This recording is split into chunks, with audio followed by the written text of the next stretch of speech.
இப்படி தொடச்சிட்டே இருந்தா வண்டி எல்லாம் புதுசாகாதுமா. வணக்கம்மா. உன் வணக்கத்தை நீயே வச்சுக்கோ.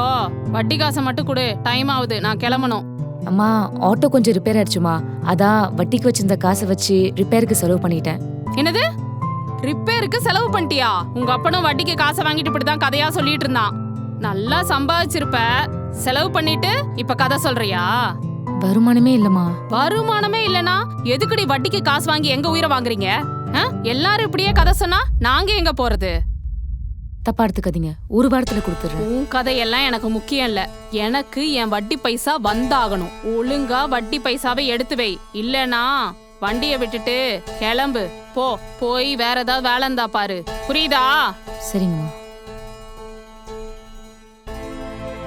என்னக்கா வட்டி அக்கா வந்துச்சா? ஆமாண்டா. அவங்களுக்குலாம் மனசாட்சி இல்லைக்கா. நீயே அம்மா அப்பா இல்லாமல் ஆட்டோ ஓட்டி சம்பாரிச்சிட்டு இருக்க. உங்கள் அப்பா வாங்கின காசுக்கு உங்களை கஷ்டப்படுத்திட்டு இருக்காங்க. டே, அவர் ஏன் அப்பா? அவர் விட்டு போன ஆட்டோல தான் இப்ப என் பொழப்பே ஓடுது. கண்டிப்பா அவரோட கடனை அடிச்சு அவரோட மானத்தை காப்பாத்துவேன். சரி வா, ஸ்கூல் சவாரி இருக்கு, போலாமா? போலாம்டா, வா. வண்டி எடு.